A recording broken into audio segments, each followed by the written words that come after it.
días, amigos queridos. Bienvenidos a una nueva entrega del estudio diario de la lección de Escuela Sabática y la Palabra de Dios. Bienvenido. Hoy es lunes, ya la semana laboral empieza. Lunes 24 de abril. Hoy tenemos una lección interesantísima. Durante esta semana estaremos hablando acerca del juicio y la buena noticia. Acerca del juicio y la buena noticia. Y tenemos un texto para memorizar que se encuentra en Apocalipsis 14:7, que es el primer mensaje del primer ángel que dice: decía a gran voz, teman a Dios y denle gloria, porque ha llegado la hora de su juicio. Y adoren al que hizo el cielo y la tierra, el mar y las fuentes de las aguas. Vamos a orar para que el Señor nos pueda dirigir en este estudio. Bendito Dios, Padre amado, tú que moras en los cielos, alabado sea tu nombre desde ahora y para siempre. Oh Señor Jesús, ahora vamos a estudiar la lección de Escuela Sabática, el estudio diario de tu palabra, pidiéndote, Dios, de que tú nos ayudes a comprenderla y a ponerla en obra y práctica. En el nombre de Jesús, amén. Amigos queridos, cuando nosotros hablamos de juicio, muchas veces nosotros pensamos en que allí hay un juez, un tirano, un dictador que está ya preparado para dictar una sentencia negativa contra el ser humano. Pensamos en algo que nos aterra, algo que nos impulsa temor.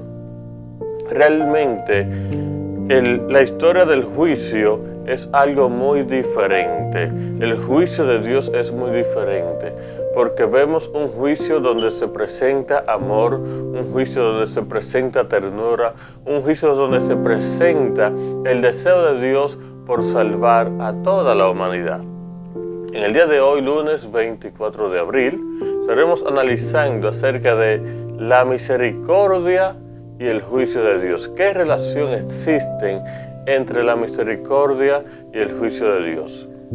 Y de paso queremos recalcar que el plan de Dios desde el principio, ¿cuál es?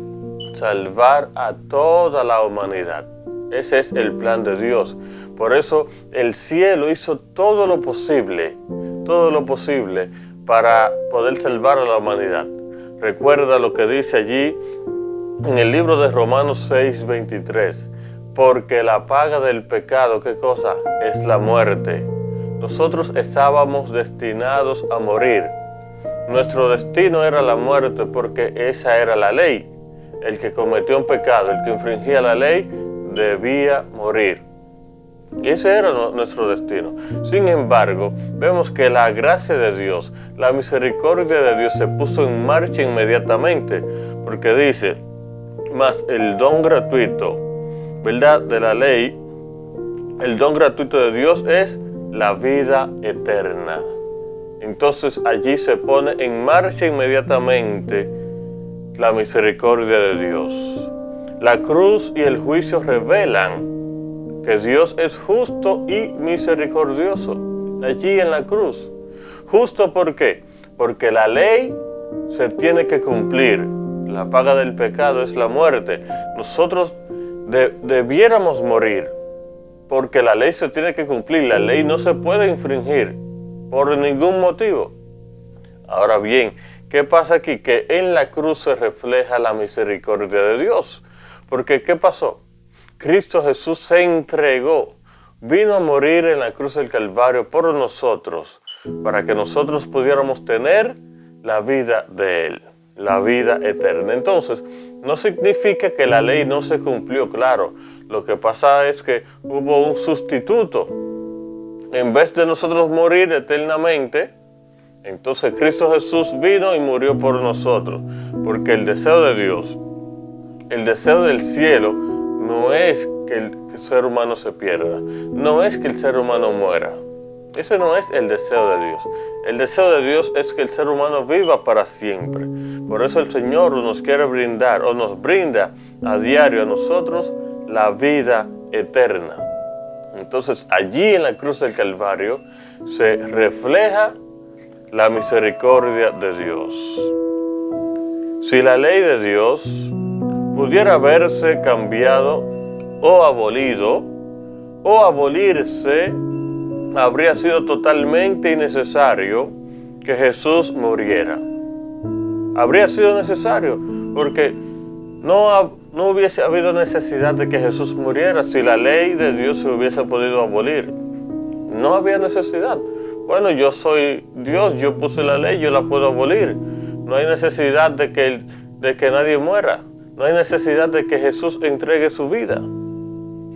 Pero la muerte de Cristo establece la naturaleza eterna de la ley.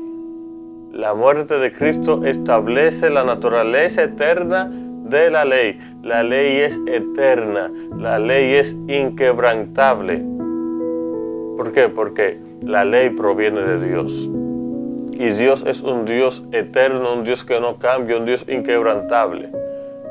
Entonces, por tal razón, la ley no se puede abolir, no se puede quebrantar.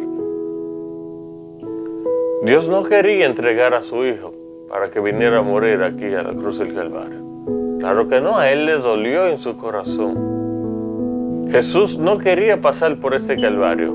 Si Él hubiese tenido la opción, quizás no pasa, pero es que la ley se tenía que cumplir. Si Jesús no hubiese venido a entregar su vida por nosotros, entonces cada uno de nosotros iba a estar destinado a la muerte eterna. Porque eso es lo que dice la ley. La paga del pecado es, ¿qué cosa? La muerte. Entonces, la ley no cambia, la ley es eterna. La ley es la base del juicio de Dios. Es lo que nos dice que Dios es un Dios justo, que no se lleva de amistades, que no se lleva del dinero que lo han comprado como pasa hoy en día, que no se lleva de que tú eres fulano de tal, que tú tienes prestigio en la sociedad. No, el juicio de Dios es diferente. El juicio de Dios es equitativo. El juicio de Dios es igual para todos. Por tal razón nosotros debemos de sentir no temor por el juicio, no pensar allí que se están evaluando nuestras obras, a ver si nuestras obras buenas son superiores a nuestras obras malas, o si nuestras obras malas son superiores a las buenas. No, nos refleja el carácter de Dios, nos refleja su amor, nos refleja su misericordia. Y en esto es que nosotros debemos de pensar cuando escuchamos el juicio de Dios. Porque el deseo de Dios es que todos nosotros, todo el ser humano, se salve. Vamos a leer en Apocalipsis 20, el verso 12, a ver cómo se nos juzga. ¿Qué relación tienen nuestras buenas obras con nuestra salvación? Apocalipsis 20, 12. Te invito a que lo busques allí en tu Biblia para que lo puedas leer también conmigo. Y dice de la siguiente manera: y vi a los muertos, grandes y pequeños, de pie ante Dios. Y los libros fueron abiertos, y otro libro fue abierto, el cual es el libro de la vida. Y fueron juzgados los muertos por las cosas que estaban escritas en los libros según sus obras. No es lo que le llegue a la mente que van a efectuar en el juicio. No, Dios no actúa de esa manera. Seremos juzgados, tanto los muertos, desde el primer hombre que fue Adán, hasta el último, seremos juzgados de la misma manera, de una manera equitativa, por las cosas que estén escritas en los libros, nuestras obras. ¿Significa esto entonces que nuestras obras no pueden salvar? De ninguna manera. Nuestras obras no nos pueden salvar, pero nuestras obras reflejan nuestra aceptación a la ley de Dios, a los mandamientos. Si nosotros aceptamos la ley de Dios, si nosotros las cumplimos, si nosotros obedecemos la ley de Dios, entonces las reflejaremos a través de nuestras obras. sean buenas o sean malas. Y todas esas cositas están escritas allí, en los libros. Entonces los libros dice allí en Apocalipsis 20:12 que fueron abiertos y estaban de pie delante del trono los muertos y los vivos para ser juzgados conforme a sus obras. O sea, debemos de aceptar el juicio de Dios en nuestras vidas, pero debemos de aceptar primero el sacrificio de Dios, que Jesús murió por nosotros. Y como resultado de ese sacrificio, nosotros debemos de amarlo, devolverle el favor con un amor incondicional, y ese amor se refleja en la obediencia de los mandamientos. De esa manera nosotros entonces estaremos con nuestra mente tranquila, no tendremos temor, estaremos seguros de que el juez que es justo nos va a juzgar de la forma que merecemos, conforme a su ley que es santa, que es eterna, que es inquebrantable. Las obras revelan nuestras decisiones y nuestra lealtad a Dios. Eso es lo que reflejan nuestras obras. No es que nos salvan, pero lo reflejan, lo identifican, lo dan a entender. Según Efesios 2, 8 y 9, por gracia han sido salvados por la fe. Por la gracia, no por las obras, pero las obras reflejan nuestra lealtad a Dios, nuestra obediencia. No somos salvos por las obras para que nadie sea glorificado, para que nadie se gloríe. Pero cuando Cristo nos salva, ¿qué cosa pasa? Hay un cambio en nuestras vidas, hay una transformación. Ya nuestras malas costumbres, nuestras malas obras ya vienen a ser diferentes. Ahora nosotros tenemos costumbres diferentes, nuestras obras cambian, empezamos a hacer cosas buenas. ¿Por qué? Porque ya somos salvos a través de la fe en Cristo Jesús. ¿Sabes por qué? Porque somos hechura suya, somos hechura de Dios, creados en Cristo Jesús. ¿Para qué cosa? Para buenas obras. Inmediatamente nosotros aceptamos a Cristo Jesús. Inmediatamente nosotros aceptamos el sacrificio de Él en la cruz del Calvario. Nuestra vida es diferente. Nuestra vida empieza a sentir un cambio porque el Espíritu Santo lo va efectuando en nosotros cada día. Ya nosotros somos una nueva criatura en Cristo Jesús. Somos nueva criatura y por ende hacemos nuevas obras, obras buenas, obras de bien. Nuestras buenas obras, empoderadas por el Espíritu Santo, no nos salvan. Recuerda esto, nuestras buenas obras no nos salvan. No importa qué tantas obras de bien nosotros hagamos en este mundo, eso no nos salva. Recuerda que solamente las obras testifican que nuestra fe es auténtica, que sabemos en lo que hemos creído, que nos sentimos agradecidos de Dios por el sacrificio que hizo por nosotros en la cruz del Calvario, ¿verdad? Y por ende, como nos hemos entregado a Él, como le hemos entregado nuestras vidas, entonces empezamos a efectuar nuevas obras en nuestras vidas. Empezamos a efectuar ese cambio, esa transformación. De esa manera es que nosotros damos muestra de que hemos sido transformados por el poder del Espíritu Santo. El juicio final de Dios quita toda pretensión, toda hipocresía, toda falsedad y penetra hasta el fondo de nuestro ser. Eso hace el juicio de Dios.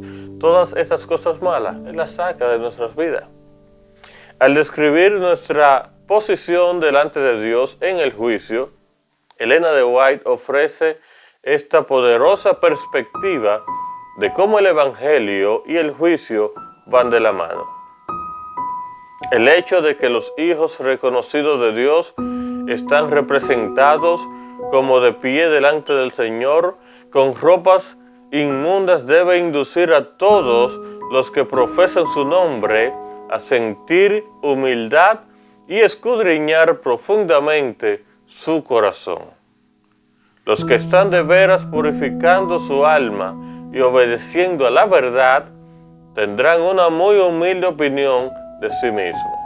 Realmente cuando nosotros sentimos un arrepentimiento genuino, cuando nosotros sentimos un arrepentimiento verdadero, nosotros nos sentimos humildes delante de Dios. Nos sentimos que realmente no somos nadie, pero para Dios nosotros somos muy importantes. Para Dios somos de gran valor. Cuando más de cerca vean el carácter sin mancha de Cristo, mayor será su deseo de ser transformados a la imagen de Cristo, y menos pureza y santidad revelan en sí mismos. Pero aunque debemos comprender nuestra condición pecaminosa, debemos, ¿qué cosa? Fiar en Cristo como nuestra justicia, nuestra santificación y nuestra redención. Eso debemos nosotros ver cuando estamos allí delante de Cristo Jesús. Ver nuestras impurezas y ver a un Dios puro. Ver nuestras injusticias y ver a un Dios justo. Ver nuestras malas aptitudes y ver a un Dios bondadoso. Entonces, al ver a ese Dios que transforma nuestras vidas, entonces nosotros empezamos a efectuar este cambio en nuestras vidas. Empezamos a efectuar esas obras de bien en nuestras vidas. No podemos contestar las acusaciones de Satanás contra nosotros.